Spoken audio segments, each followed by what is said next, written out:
মাধ্যমিক ছাত্রছাত্রীরা টার্গেট মাধ্যমিক 2025 আজকে আমরা লাইফ সায়েন্সের রায় ও মার্টিন সায়েন্টিফিক সাজেশন 2025 অধ্যায় 5 পরিবেশ ও সম্পদ এবং তার সংরক্ষণ।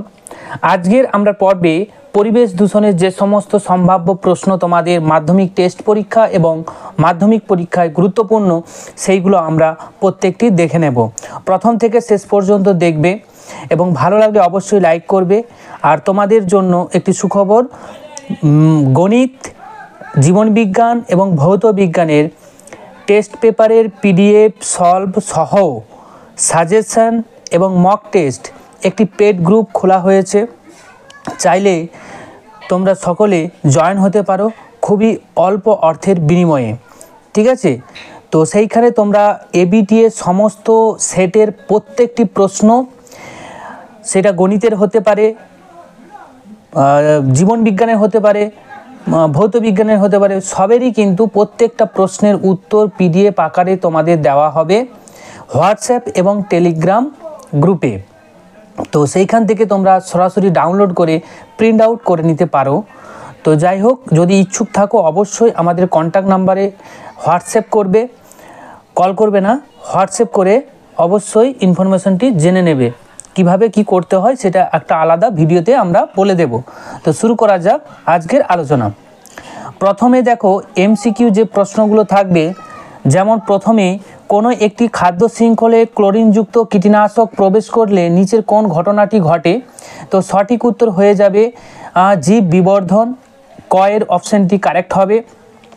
অনুরূপ প্রশ্ন, কোনটি পরিবেশে দীর্ঘ সময় থাকলে তার জীব বিবর্তন ঘটা সম্ভাবনা বৃদ্ধি পায় তা স্থির করো? তো সঠিক উত্তর হবে ঘ ক্লোরিনযুক্ত কীটনাশক। অথবা যে প্রশ্ন, খাদ্য শৃঙ্খল নিচ থেকে ক্রমশ উচ্চতর পুষ্টিস্তরে কোনো দূষকের যে ক্রমবর্ধমান সঞ্চয়ের ঘটনাকে কি বলা হয়? জীব বিবর্তন বলা হয়। তারপরে আসছি, মিনামাটা রোগ সৃষ্টিকারী ধাতুটির নাম কি? তা হবে পারদ। এরপরে আসছি, ক্যাডমিয়াম দূষণ ঘটিত যে রোগটি হয় তা হবে ইটা। খ অপশনটি কারেক্ট হবে। প্রদত্ত কোন জোটটি সঠিক নয়? এখানে সঠিক নয় হচ্ছে গ্রিন হাউস গ্যাস ইউটিফিকেশন, এটি সঠিক নয়, ঠিক আছে?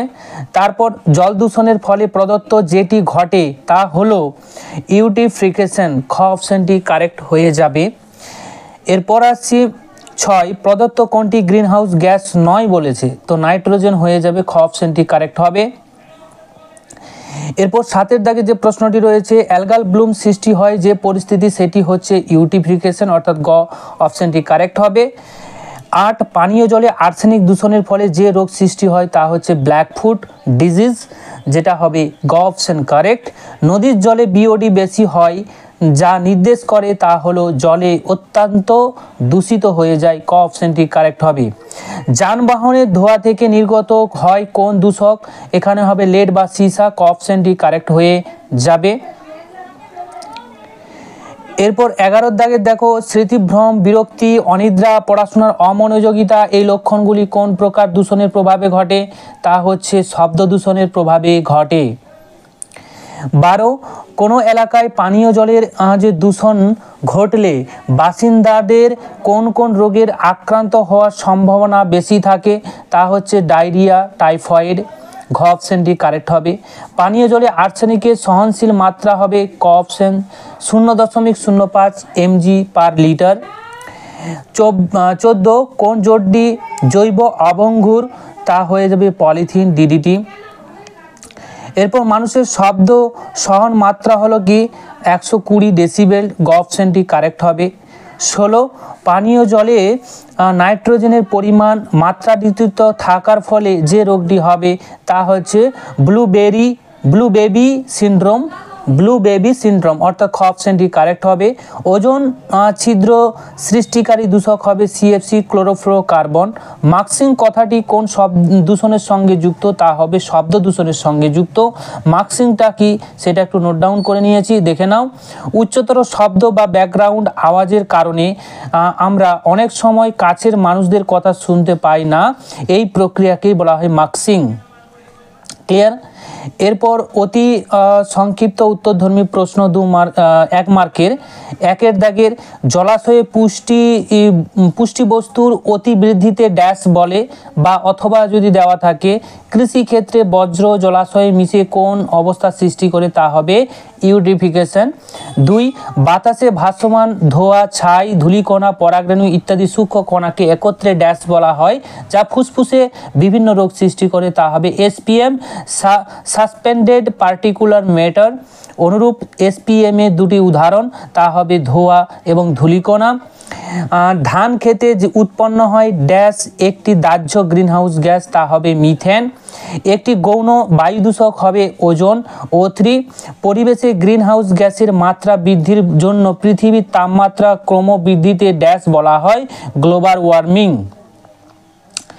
এরপরে চলে আসছি 6 বাজারে বহু বিক্রিত বোতলজাত ঠান্ডা পানীয় প্রস্তুত করতে ড্যাশ জলে প্রচুর অপচয় ঘটে ভূগর্ভস্থ জলে প্রচুর অপচয় ঘটে জলাশয়ে ড্যাশ এর কারণে জলে দ্রবীভূত অক্সিজেনের মাত্রা কমে এবং জৈবিক অক্সিজেনের চাহিদা বাড়ে বিওডি বাড়বে তা হচ্ছে ইউডিফিকেশন। অনুরূপ ইউডিফিকেশনের ফলে জলে ড্যাশ এর ঘাটতি ঘটে অক্সিজেনের ঘাটতি ঘটে শব্দ তীব্রতা পরিমাপের একক হচ্ছে ডেসিবেল। এরপর আসছি 9 মানুষের কাপড় কাচার ক্ষেত্রে ব্যবহৃত ড্যাশ সমৃদ্ধ ডিটারজেন্ট জলাশয়ে জলে মিশে ইউডিফিকেশন ঘটায় ফসফেট জাতীয় বায়ুমণ্ডলে ড্যাশ ইউভি রশ্মিকে পৃথিবীতে আসতে দেয় না ওজোন স্তর। ডিডিটি এর পুরো নাম ডাইফিনাইল ট্রাইক্লোরোইথেন। বাতাসে ভাসমান যে ধোঁয়া ধূলিকণা যার আকার 10 মাইক্রোমিটার থেকে কম হয় তাকে ড্যাশ বলে PM10 বলা হয়। PM10টা কি? PM10 হলো বাতাসে ভাসমান সূক্ষ্ম কণা যার আকার 10 মাইক্রোমিটারের কম হয়। এর সূক্ষ্ম কণাগুলি মূলত ধোঁয়া ধূলিকণা শিল্প ও যানবাহনের দূষণের থেকে আসে। তারপর 13 যে কয়লা খনির শ্রমিকদের শরীরে ড্যাশ রোগ দেখা দেয় যে ব্ল্যাক লাং রোগ দেখা দেয়। অনুরূপ প্রশ্ন যদি থাকে ব্ল্যাক লাং রোগের কারণটা কি যে কার্বন বা কয়লা কণা। এরপর নিচের বাক্যগুলো সত্য মিথ্যা লিখতে বলেছে তো প্রত্যেকটাই দেখে নেব। নাইট্রাস অক্সাইড একটি গ্রিনহাউস গ্যাস এটা সত্য হবে। যে ভঙ্গুর দূষক জীব বিবর্ধনের জন্য দায়ী মিথ্যা কারণ ভঙ্গু বা নন পারসিস্টেন্ট দূষকগুলো সাধারণত পরিবেশের দীর্ঘ সময় হয় না জৈব বিবর্তন ঘটায় না। যে পারসিস্টেন্স বা দীর্ঘস্থায়ী দূষকগুলি জীব বিবর্তনের জন্য দায়ী। তারপর অ্যাসিড বৃষ্টির কারণ হলো বায়ু দূষণের ফলে সৃষ্ট SO2 NO2 এটা সত্য হবে। জল দূষণের ফলে সৃষ্টি একটি রোগ হবে টাইফয়েড এটা সত্য হবে। পরিবেশে কার্বন ডাই অক্সাইডের পরিমাণ বাড়লে বাতাসে তাপমাত্রা বাড়ে বা বায়ুর তাপমাত্রা বাড়ে সত্য হবে। SO2 NO3 দুটি যে গ্রিনহাউস গ্যাস এটা মিথ্যা হবে কারণ SO2 গ্রিনহাউস গ্যাস নয় NH3 গ্রিনহাউস গ্যাস হিসেবে বিবেচনা করা যেতে পারে কিন্তু SO2 নয়। প্যান হলো একটি গৌণ দূষক নোটটা করে নেবে। প্যান বা পার অক্সি অ্যাসিটাইল নাইট্রেট গৌণ দূষক যা বায়ুমণ্ডলে অন্যান্য পদার্থের সাথে বিক্রিয়া করে তৈরি হয়। তো এরপরে আসছি 8 ডিডিটি হলো ক্লোরিনযুক্ত কীটনাশক যা জীব বিবর্ধন ঘটায় এটা সত্য হয়ে যাবে। মৃত্তিকা দূষণের মাধ্যমে যে পোলিও রোগ সংক্রামিত হয় মিথ্যে হবে কারণ পোলিও মূলত বা খাদ্যের মাধ্যমে সংক্রামিত হয়। ফুসফুস তুলোর তন্তু জমে বিজিনোসিস রোগ হয় এটা সত্য হবে। বিজিনোসিস হলো তুলো ধূলিকণার কারণে সৃষ্ট একটা ফুসফুসজনিত রোগ। এরপরে একটি শব্দ বা একটি বাক্যে উত্তর দাও। প্রথমে SPM এর পুরো নাম কি যে সাসপেন্ডেড পার্টিকুলার ম্যাটার। তারপর ডিসলেক্সিয়া রোগের কারণ কি? ডিসলেক্সিয়া রোগের কারণ হলো ডিসলেক্সিয়া রোগের যে কারণ হচ্ছে তোমার ক্যাডমিয়াম দূষণ। এরপরে আসছি যে প্যান এর সম্পূর্ণ নাম কি, যে প্যানের সম্পূর্ণ নাম হচ্ছে পার অক্সি অ্যাসিটাইল নাইট্রেট। তাজমহলের বিবরণ হওয়ার কারণ হলো প্রাকৃতিক ঘটনা, অ্যাসিড বৃষ্টি তা প্রাকৃতিক ঘটনা। বায়ু দূষণের ফলে কি কি রোগ দেখা দেয়, বায়ু দূষণের ফলে অ্যাজমা, ব্রঙ্কাইটিস, ফুসফুসের ক্যান্সার হয়।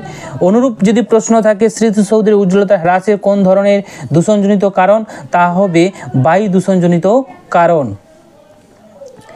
এরপরে আসছি জল দূষণের ফলে কি কি রোগ হয়। জল দূষণের ফলে টাইফয়েড, কলেরা, ডায়রিয়া ইত্যাদি রোগ হয়। এয়ার কন্ডিশন মেশিন বা রেফ্রিজারেটর থেকে কোন যে বায়ু দূষকটি বাতাসে মেশে তা হচ্ছে ক্লোরোফ্লোরোকার্বন। তারপর প্রধান গ্রিনহাউস গ্যাসটির নাম কি, তা হচ্ছে কার্বন ডাইঅক্সাইড CO2। CFC এর পুরো নাম কি, ক্লোরোফ্লোরোকার্বন। যে অ্যানথ্রাকোসিস বা ব্ল্যাক লাং রোগ কাকে বলে, তা হয়ে যাবে অ্যানথ্রাকোসিস বা ব্ল্যাক লাং যে রোগ হলো ফুসফুসের রোগ, যা প্রধানত দীর্ঘকাল কয়লা খনিতে বা অন্যান্য খনিজ ধুলার সংস্পর্শে আসার কারণে ঘটে। এই রোগে ফুসফুসে কালো দাগ পড়ে যায়, শ্বাসকষ্ট হয়, কাশি হয়, উপসর্গ দেখা যায়।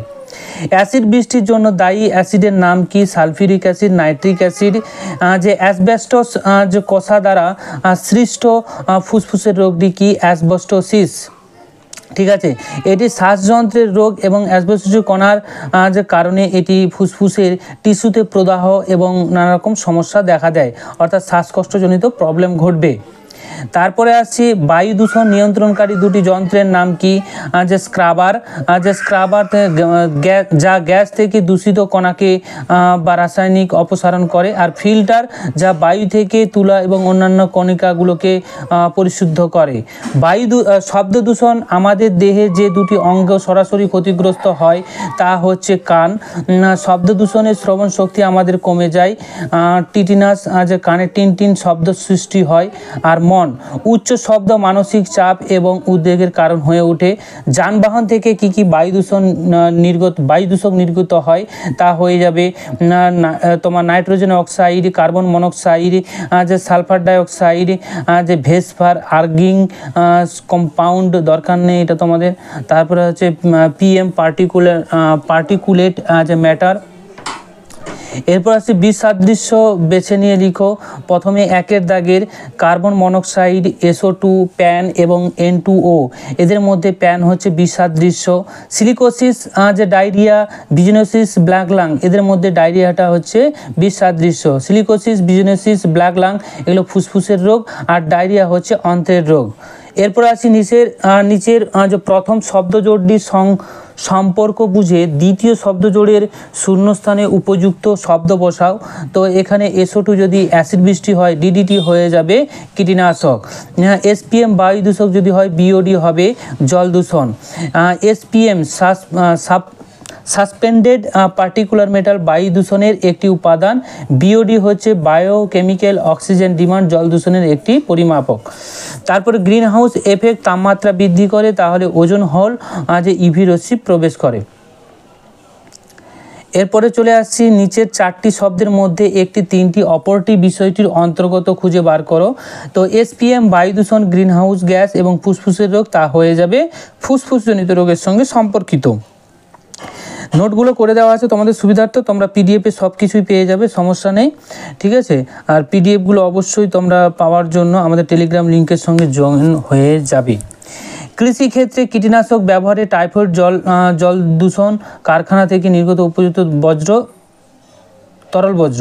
তো এখানে টাইফয়েডটা আলাদা, মানে টাইফয়েডের সঙ্গে সব কিছু যুক্ত হবে। ইডিফিকেশন, দূষণ, জীব বিবর্ধন, বিশ্ব উষ্ণায়ন, সবকটা জীব বিবর্ধনের সঙ্গে যুক্ত হবে। এরপর চলে আসছে সংক্ষিপ্ত উত্তরধর্মী প্রশ্ন 2 মার্ক এবং 3 নাম্বারের। এই সমস্ত প্রশ্ন হবে 2 বা 3-এর হয়। ঠিক আছে, বড় হবে আবার ছোটও হবে, যেরকম প্রশ্ন দেওয়া থাকবে তার অনুযায়ী উত্তর তোমাদের লিখতে হবে। প্রথমে যেটা প্রশ্নটি রয়েছে, অ্যাসিড বৃষ্টিজাত ক্ষতিকারক যে প্রভাবগুলো কী কী? প্রাণী এবং উদ্ভিদের ওপর প্রভাব ফেলে। ঠিক আছে, তবে মানুষের স্বাস্থ্যের ওপর প্রভাব ফেলে, যে মাটির ওপর প্রভাব ফেলে, তারপরে হচ্ছে বনাঞ্চলের ওপর প্রভাব ফেলে, মার্বেলের যে কারুকার্যের ওপর একটা প্রভাব ফেলে। তো বিষয়বস্তুটা বাকিটা কিন্তু তোমরা PDF-এ পেয়ে যাবে। এরপর আসছি স্মৃতিসৌধ মৃত্তিকার ওপর অ্যাসিড বৃষ্টির ক্ষতিকর প্রভাবগুলো কি কি, যে সেগুলো লিখে দেবে। মার্বেল, চুনাপাথর প্রকৃতি ক্যালসিয়াম কার্বনেটের, এটি অ্যাসিডের সঙ্গে বিক্রিয়া করে সালফেট নাইট্রেট যৌগ উৎপন্ন করে, যা স্থাপত্যের উজ্জ্বলতা স্লাম করে দেয় এবং ম্লান করে দেয়। এছাড়া যে পাথর যে ক্ষয়ের সৌন্দর্যহীন ঘটে এবং স্টোন ক্যান্সার দেখা যায়। ইউটিফিকেশন যে বলতে কী বোঝো? জল দূষণের কারণে জলাশয়ে অত্যাধিক পুষ্টির উপাদান সৃষ্টির মাধ্যমে প্লাঙ্কটনের সংখ্যা অত্যাধিক বৃদ্ধি পায়, যার ফলে জলের গুণমানের ঘাটতি দেখা যায়। একে ইউটিফিকেশন বলা হয়। এরপর জীব বিবর্ধন বা যে বায়োম্যাগনিফিকেশনটা কি? যে পদ্ধতিতে যে পরিবর্তনহীন বিষাক্ত রাসায়নিক পদার্থ খাদ্য শৃঙ্খল প্রবেশ করে এবং প্রতিটি খাদ্য স্তরে অন্তর্ভুক্ত জীবদেহের এর ঘনত্বের পরিমাপ পর্যায়ক্রমে বহুগুণ বৃদ্ধি পায়, তাকে জীব বিবর্তন বা জৈব বিবর্তন বা বায়োম্যাগনিফিকেশন বলা হয়। এরপর জল দূষণের কারণগুলো কি কি? জল দূষণের কারণগুলো লিখে দেবে। কৃষিক্ষেত্রে বজ্র দ্বারা দূষণ, কলকারখানার বজ্র দ্বারা দূষণ, যে জীবাণু বা গৃহস্থালীর যে প্রাত্যহিক আবর্জনা দ্বারা দূষণ, স্বচ্ছ ব্যবহারজনিত দূষণ এবং ভারী ধাতু দ্বারা দূষণ। তারপরে আসছি দেখো, অথবা যে শিল্প কারখানা কৃষিক্ষেত্রের সঙ্গে জল দূষণের সম্পর্ক স্থাপন করো। তো কৃষিক্ষেত্রে বর্জ্যের দ্বারা দূষণ, যেমন গ্রামাঞ্চলে চাষের জন্য ব্যবহৃত কীটনাশক, আগাছা, রাসায়নিক যে সার ইত্যাদি প্রভৃতি বৃষ্টির জলের সাথে ধুয়ে গিয়ে নিকটবর্তী নদী এবং পুকুরের জলে মেশে এবং জল দূষিত ঘটায়। কৃষিক্ষেত্রে নাইট্রেট এবং ফসফেট জাতীয় রাসায়নিক সার থেকে ইউটিফিকেশন এর মতো সমস্যা ঘটে। কলকারখানা বজ্র দ্বারা দূষণ, শহরাঞ্চলে কলকারখানা দূষিত বজ্র নদী, সমুদ্র, বড় জলাশয়ে এসে মেশে জল দূষণ ঘটায়। অ্যালগাল ব্লুম বা শৈবাল ব্লুম কি? যে সাধু জল বা সামুদ্রিক লবণাক্ত জলে শৈবালে অতিরিক্ত বৃদ্ধি ঘটে এবং জলাশয়ে বর্ণ সবুজ হয়ে যায় ও ওই জলে বাস্তুতন্ত্র বিঘ্নিত ঘটে। একেই অ্যালগাল ব্লুম বলা হয়। ইউটিফিকেশনের অ্যালগাল ব্লুম ঘটে থাকে এবং তাকে আমরা শৈবাল ব্লুমও বলি। এরপরে আসছে বায়ু দূষণে এসপিএম এর একটি উৎসের নাম, তা হয়ে যাবে শিল্প, কলকারখানা, তৈল শোধনাগার, যানবাহন ইত্যাদি। এসপিএম বলতে কি বোঝো? এসপিএম হচ্ছে সাসপেন্ডেড পার্টিকুলার ম্যাটার। শিল্পের দাহ্য দহন এবং প্রাকৃতিক যে উৎসজাত বাতাসে ভাসমান তোমার সূক্ষ্ম কঠিন বা তরল কণা এসপিএম সাসপেন্ডেড পার্টিকুলার ম্যাটার। উপাদান হচ্ছে ভারী ধাতু, তৈল, তেলের ধোঁয়া কণা, ফ্লাই অ্যাশ, অণুজীব পরমাণু, সিমেন্টের ধোঁয়া ইত্যাদি, ধূলিকণা ইত্যাদি। পরিবেশে এসপিএমের ক্ষতিকর প্রভাব। 10 মাইক্রোমিটারের থেকে সূক্ষ্ম এসপিএমগুলি শ্বাসতন্ত্রে রক্তে প্রবেশ করে, শ্বাসতন্ত্র দিয়ে রক্তে প্রবেশ করে এবং ক্যান্সার ঘটায়। এসপিএমগুলি যে শ্বাসতন্ত্রের নানা রোগ যেমন ব্রঙ্কাইটিস, হাঁপানি, তীব্রতা বৃদ্ধি এবং ফুসফুসের সংক্রমণ, কাশি ইত্যাদি ঘটায়। হার্ট অ্যাটাক, যে হৃদস্পন্দনের মাত্রা পরিবর্তন ঘটায়। এসপিএমগুলি পরিবেশকে যে কুয়াশাচ্ছন্ন করে দর্শন অযোগ্য করে তোলে এবং অ্যাসিড বৃষ্টি ঘটায়। এরপর আসছি অ্যাসিড বৃষ্টির কারণগুলো কি কি? অ্যাসিড বৃষ্টির কারণ হচ্ছে, অ্যাসিড বৃষ্টির কারণ মানবদেহে বায়ু দূষণের ফলে অ্যাসিড বৃষ্টি অন্যতম কারণ। শিল্পজাত যে শিল্প কলকারখানাগুলো থেকে বিভিন্ন জীবাশ্ম জ্বালানি দহনের ফলে প্রচুর পরিমাণের NO2 এবং SO2 গ্যাস উৎপন্ন হয়। এই গ্যাসগুলি বাতাসে জলীয় বাষ্পের সঙ্গে বিক্রিয়া করে নাইট্রিক অ্যাসিড এবং সালফিউরিক অ্যাসিড তৈরি করে এবং যা বৃষ্টির জলের সঙ্গে ভূপৃষ্ঠে এসে পড়ে এবং তাকে আমরা অ্যাসিড বৃষ্টি বলি। এর পরবর্তী প্রশ্ন চলে আসছি, পরিবেশের ওপর ইউটিফিকেশনের ক্ষতিকর যে প্রভাবগুলো কি কি? এক হচ্ছে জলাশয়ে শৈবালের অতিরিক্ত বৃদ্ধি ঘটে, অ্যালগাল ব্লুম সৃষ্টি ঘটে, জলাশয়ের যে বর্ণ সবুজ হয়ে যায়, ব্যবহার অযোগ্য হয়ে যায়, জলে দ্রবীভূত যে অক্সিজেন মাত্রা হ্রাস পায়, ফলে মাছ মারা যায়। এরপরে আসছি বায়ু দূষক রূপে গ্রিনহাউস গ্যাসগুলির একটি উৎস।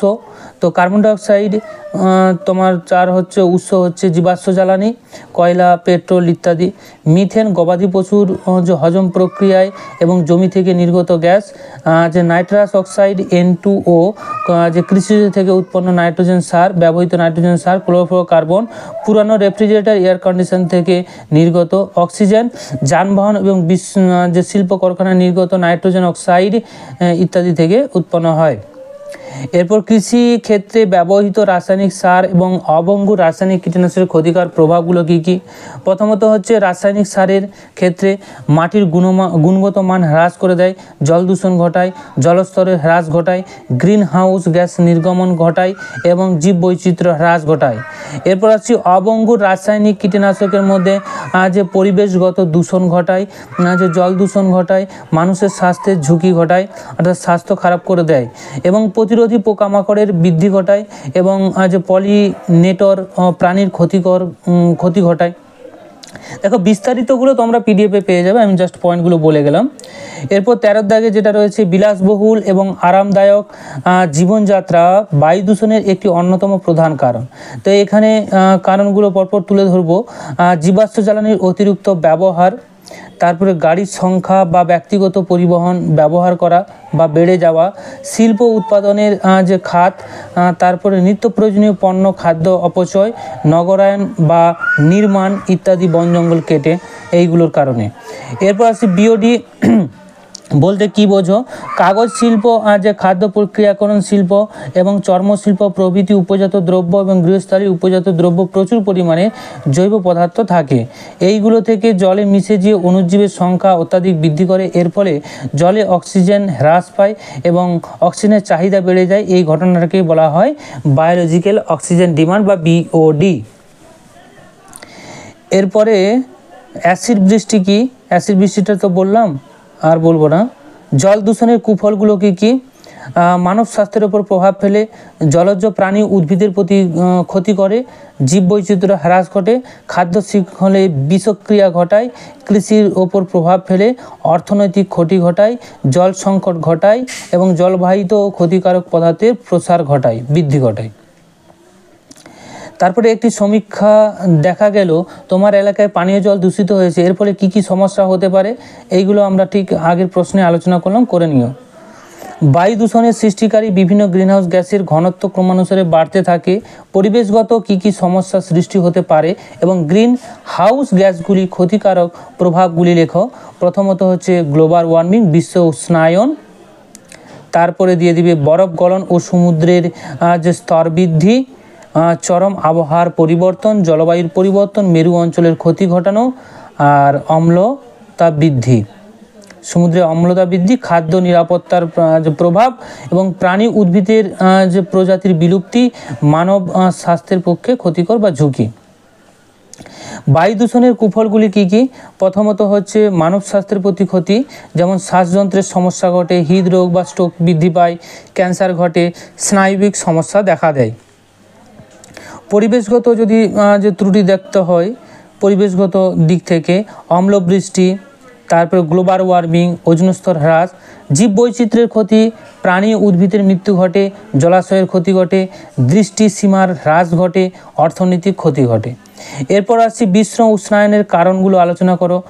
জীবাশ্ম জ্বালানির ব্যবহার, বন কেটে দেওয়া বা উজাড় করে দেওয়া, যে শিল্প বিপ্লব, কারখানার দূষণ, কৃষিক্ষেত্র এবং গবাদি পশুর ক্ষেত্রে পালন, জলবাহী পরিবহন এবং বিমান চলাচল, প্লাস্টিক, অন্যান্য বজ্র অত্যাধিক পরিমাণ ব্যবহার, অত্যাধিক ভোগ্যবাদ বা শক্তির ব্যবহার, যে কুলিং বা রেফ্রিজারেটর ব্যবহার করা ইত্যাদি কারণগুলো হয়ে থাকে। এরপর ওজোন গহ্বরটা কি? ওজোন গহ্বর হলো মানব ক্রিয়াকলাপজনিত কারণে সৃষ্ট ক্লোরোফ্লোরোকার্বন, হ্যালোন প্রভৃতি গ্যাসগুলি বায়ুমণ্ডলে ওজোন স্তর বিনষ্ট করে এবং গহ্বর সৃষ্টি করে, একে ওজোন গহ্বর বলা হয়। এরপর আসছি জৈব বিবর্ধনের কুফলগুলো কী কী? এক হচ্ছে জীবদেহে ক্যান্সার সৃষ্টি করে, তারপর দ্বিতীয়ত হচ্ছে জীবের প্রজনন ক্ষমতা হ্রাস ঘটায়, 4 হচ্ছে প্রাণীদেহে যকৃৎ এবং বৃক্কের ক্ষতি সৃষ্টি করে, 3 হচ্ছে বিকলাঙ্গ শিশুর জন্ম। তারপরে আসছি জৈব বিবর্ধনের পরে সর্বোচ্চ শ্রেণীর যে খাদকরা বেশি ক্ষতিগ্রস্ত হয় তা উদাহরণ দিয়ে বলেছে। তো এখানে ডিডিটি এবং শিকারী পাখিদের ক্ষতির ক্ষেত্রে যে অংশটা আছে সেটা করে নিও, ঠিক আছে। এরপর আসছি মাটি দূষণের কারণগুলি লিখো। এক হচ্ছে জীবাণু সংক্রমণ, রাসায়নিক সার, কীটনাশক প্রয়োগ। দেখো সমস্ত কিন্তু লিখতে হবে, ভেতরের অংশগুলো এগুলো কিন্তু তোমরা সব পিডিএফে পেয়ে যাবে। অন্যান্য সমস্যাগুলো দিবে। এবার গৌণ দূষকটা কি? সূর্যালোকের উপস্থিতিতে অথবা অনুপস্থিতিতে বিভিন্ন প্রাকৃতিক বায়ুদূষক পদার্থ যখন নিজেদের মধ্যে বিক্রিয়া করে আরও জটিল এবং বেশি ক্ষতিকর বায়ুদূষক সৃষ্টি করে তখন সেইগুলিকে বায়ুদূষক বলা হয়, গৌণ বায়ুদূষক বলা হয়। যেমন সালফিউরিক অ্যাসিড, ধোঁয়াশা, প্যান। গ্রিনহাউস গ্যাস কী? বায়ুমণ্ডলে উপস্থিত যে সমস্ত গ্যাস তাপীয় বিকিরণ বাধা দেয় তাকে গ্রিনহাউস গ্যাস বলা হয়, যেমন কার্বন ডাইঅক্সাইড, মিথেন, ক্লোরোফ্লোরোকার্বন। ধোঁয়াশা কি? ধোঁয়াশা হচ্ছে বাতাসে নাইট্রোজেনের অক্সাইড যে হাইড্রোকার্বনের সঙ্গে সূর্যরশ্মির আলোকরশ্মি বিক্রিয়া ঘটে এবং যে ধোঁয়াটি অবস্থান সৃষ্টি করে তাকে ধোঁয়াশা বা স্মগ বলা হয়। সিওডিটা কি? যে জলের জৈব উপাদান পচন, অজৈব রাসায়নিক যেমন অ্যামোনিয়া নাইট্রেটের জারণে প্রয়োজনীয় অক্সিজেনের মাত্রা নির্দেশ করে এবং সিওডি কেমিক্যাল অক্সিজেন ডিমান্ড। এরপর আসি বিশ্ব উষ্ণায়ন কাকে বলে? বিশ্ব উষ্ণায়ন, দেখো বিশ্ব উষ্ণায়ন পৃথিবীর গড় তাপমাত্রা ধীরে ধীরে বৃদ্ধি পাচ্ছে যে প্রক্রিয়ায় তাকে বিশ্ব উষ্ণায়ন বলা হয়। তো এটি প্রধানত বায়ুমণ্ডলের গ্রিনহাউস গ্যাস যেমন কার্বন ডাইঅক্সাইড, মিথেন, সিএফসি অতিরিক্ত নির্গমনের ফলে ঘটে। এই গ্যাসগুলি সৌর বিকিরণের শোষণ করে এবং পুনরায় পৃথিবী পৃষ্ঠে বিকিরণকে ছেড়ে দেয়, ফলে পৃথিবীর তাপমাত্রা ক্রমশ বৃদ্ধি হতে থাকছে। একেই বলা হয় বিশ্ব উষ্ণায়ন। বিশ্ব উষ্ণায়নের কুফল দুটো, যেমন মেরু অঞ্চলে বরফ গলে যাওয়া, প্রাকৃতিক দুর্যোগের বৃদ্ধি ঘটানো, এগুলো। স্টোন ক্যান্সার কি? স্টোন ক্যান্সারটা দেখো, স্টোন ক্যান্সার বলতে বোঝায় সাধারণত স্থাপত্য প্রাকৃতিক যে পাথরের গঠনগুলো যে ক্ষয় প্রক্রিয়াকে বোঝানো হয়, যা মূলত পরিবেশগত দূষণ, রাসায়নিক বিক্রিয়ার ফলে ঘটে। বিভিন্ন যে বিশেষ করে বায়ুতে থাকা সালফার ডাইঅক্সাইড, নাইট্রোজেন ডাইঅক্সাইডের মতো দূষক গ্যাসগুলি বৃষ্টির পানির সাথে মিশে গিয়ে যে অ্যাসিড বৃষ্টি যে তৈরি করে, পাথরের সাথে বিক্রিয়া করে তাদের ক্ষতি করে। এইগুলো মৃত্তিকা দূষণের ক্ষতিকর প্রভাবগুলো আমরা লিখে দেব। প্রথমত হচ্ছে মানুষের ওপর প্রভাব, যেমন মানুষের ওপর প্রভাব বলতে রোগ জীবাণু সংক্রমণ, তারপরে খাদ্য উৎপাদন হ্রাস। জীব বিবর্তনের দিক থেকে যদি বলা হয় তাহলে জৈব যে সঞ্চয়ন, পুষ্টি স্তরে দূষণের ক্রমপ্রবাহ। বায়ু দূষণের নিয়ন্ত্রণের উপায়গুলো কি? বনায়ন বৃদ্ধি করা, যে নগরায়নযোগ্য নবনায়নযোগ্য মানে যেটা পুনরায় ব্যবহার করা যাবে এরকম জ্বালানি ব্যবহার করা উচিত। যানবাহনের কট্টর নিয়ন্ত্রণ করতে হবে, শিল্প কারখানার নির্গমন নিয়ন্ত্রণ করতে হবে। তারপর নির্মাণ অবিচারে করা যাবে না, একটা নির্দিষ্ট লিমিটেড করতে হবে, সচেতনতা বৃদ্ধি করতে হবে। জল দূষণের প্রতিকারের সম্পর্কে যদি লিখতে বলে তাহলে জল দূষণের প্রতিকার কিভাবে করবে সেটা লিখবে। প্লাস্টিক দূষণ কিভাবে করবে, প্লাস্টিক দূষণ কীভাবে হয় সেটা থেকে মানুষকে সচেতন করতে হবে, সচেতনতা বৃদ্ধি করতে হবে। বনায়ন এবং সবুজায়ন ঘটাতে হবে। শব্দ দূষণের যে প্রতিকার লেখো, শব্দ নিয়ন্ত্রণে আইন প্রয়োগ করতে হবে, জনসচেতনতা বৃদ্ধি করতে হবে, গাড়ির হর্ন ব্যবহার নিয়ন্ত্রণ করতে হবে, শিল্প কারখানা এবং বিমানবন্দরে দূরে স্থাপন করতে হবে, শহর থেকে অনেকটা দূরে করতে হবে। সংক্ষিপ্ত উত্তরধর্মী প্রশ্ন, যে মানুষের ওপর শব্দ দূষণের ক্ষতিকর প্রভাব, মানুষের ওপর প্রভাব লিখবে এবং অন্যান্য প্রাণীর ওপর প্রভাব, এগুলো সব নোটে পেয়ে যাবে, ঠিক আছে। মানুষের লাগাম ছাড়া অনেক যে কাজই পরিবেশ দূষিত হয়, এই সম্পর্কে 3টি উদাহরণ দিয়ে উক্তি দাও। তো অসংযত শিল্পায়ন, অপরিকল্পিত নগরায়ন, বনভূমি উজাড় করে দেওয়া। তারপরে আসছি মিষ্টি জলের উৎসগুলি কী ভাবে দূষিত হয়, তোমার অভিজ্ঞতা ভিত্তিতে মতামত জানাও। তো শিল্প বজ্র, কৃষি রাসায়নিক, গৃহস্থালী বজ্র, প্লাস্টিক দূষণ, মানুষের যে অসচেতনতা, এইগুলো লিখে দিবে এবং ব্যাখ্যা করতে হবে। প্রত্যেকটার কিন্তু পয়েন্টগুলো আমি বলে যাচ্ছি, ব্যাখ্যা কিন্তু তোমাদের করতে হবে এবং পিডিএফটা অবশ্যই তোমরা নিয়ে নেবে। তোমাদের সুবিধার্থে বলছি, অল্প অর্থের বিনিময়ে হয়তো একটা টেস্ট পেপারের দাম তার থেকেও কম দামে তোমরা পাচ্ছ, বুঝতে পারছো। তারপরে বায়ু দূষণের কারণগুলো কি? যানবাহন এবং শিল্পায়ন। তারপরে চলে আসছি, দেখো কৃষিক্ষেত্রে বজ্র জলাশয়ে মিশে যে ঘটনাগুলো ঘটে সেগুলো সব দেওয়া আছে। ক্রমবর্ধমান জনসংখ্যা বৃদ্ধিতে এটাও পুরো ধাপে ধাপে সব কিছু দেওয়া আছে, ঠিক আছে। তো প্রিয় ছাত্রছাত্রীরা, তোমাদের সুবিধার্থে খুবই অর্থ কম, যেটা তোমরা ভাবতে পারবে না এতটা কম দামের মধ্যে ভৌত বিজ্ঞান পাবে আলাদা করে। তারপরে আবার যদি তুমি লাইফ সায়েন্স নিতে চাও সেটা আলাদা করে নিতে পারো, যেটা তোমার প্রয়োজন। আমরা মোটামুটি সায়েন্স গ্রুপ অর্থাৎ ম্যাথ এবং লাইফ সায়েন্স, ফিজিক্যাল সায়েন্স 3টি করছি। তোমরা যেটা নিতে চাইবে পার্টিকুলার সেটার জন্য পেমেন্ট করতে পারো। আর এই সমস্ত বিস্তারিত জানার জন্য আমাদের হোয়াটসঅ্যাপ নাম্বারে হোয়াটসঅ্যাপ করবে, আমাদের টেলিগ্রাম লিঙ্কের সাথে জয়েন হয়ে যাবে, কারণ সেইখানে সমস্ত আপডেট দেওয়া হবে। ক্লিয়ার? আর আমরা এই যে পিডিএফ গ্রুপটা করছি, এতে বিগত 2-3 সাল ধরে আমরা করে আসছি। তো তোমরা পুরনো টেস্ট পেপারের সলভও পেয়ে যাবে, ঠিক আছে, এবিটিএ টেস্ট পেপারের এবং পর্ষদের টেস্ট পেপারের সমস্ত সেটেরই প্রশ্নের উত্তর পাবে, এবং তার সাথে সাথে নতুন যে টেস্ট পেপার বেরোবে তারও সলভ হবে।